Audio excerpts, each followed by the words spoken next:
这说假日何处去，很多人来到屏东万峦。来到万峦，不只是要吃猪脚，当地的客家建筑、自然美景吸引了很多游客来探访。有一群客家青年就努力地投入社区营造。今天11节的感动时刻，我们要带您来到屏东，在这边呢，要来拜访返乡投入社区工作的刘进坤。他不但是积极保留了水圳的生态，还设计了假期体验活动，让游客到访观光之际，也能够装点社区闲置空间，让游客可以更了解客庄。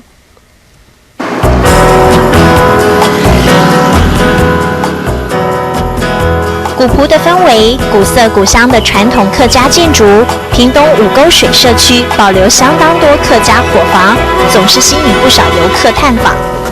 如果不想走马看花，可以像他们一样预约导览解说。这里是那个刘氏宗祠的前厅门。在刘进坤的号召下，万峦有一群返乡青年跟着他投入五沟水的文化生态导览。没有那个门，好，没有那个门，为什么呢？因为客家人他对空间的利用呢是就是善尽利用，就是说他如果开了一个门以后，这个空间变成他不能使用。客家宗祠有什么特色，又扮演怎样的角色？跟着刘进坤的脚步，揭开刘氏宗祠的面纱。土地龙神这边，以下看看。细说百年历史，小时候的回忆也涌上心头。不过，这样的客家建筑逐渐凋零，要让文化瑰宝可以保留，刘进坤与五沟水守护站的成员一起打拼。以前那种房子感觉起来就是很古色、很美，可是因为现代化的关系，改建成新式的洋楼，所以我们就想说，那就是去做导览，让更多人来认识跟了解它，那会去再让更多人去珍惜它，是这样子。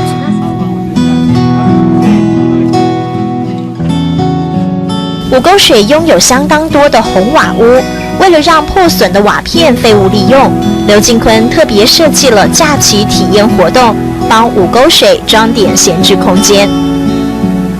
这里是猫头鹰守护公园，眼前所看到的地方都是来访游客自己动手打造。因为也个网的，也个有网的，还有车底路主要也要做一点顺条，可是也跳到也中间。一砖一瓦都是外来游客 DIY， 所以对客庄也多了一份感情，让大家更了解客庄。等于是他人生中的一个故事，跟五沟水生命中产生了一个连结。那我们希望他下一次，在有机会的时候，他就会带着他的朋友一起来。炎炎夏日，清凉一下，玩水了解水中生态，这也是深度之旅的行程。因为在五沟水守护站的努力之下，让水圳成功保育。返乡的客家人努力耕耘，不但保留了五沟水的青山绿水，也守护了客庄之美。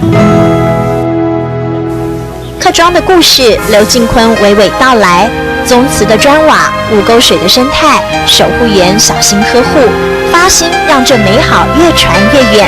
当游客踏进这方园地，由衷赞叹，也听见感动时刻。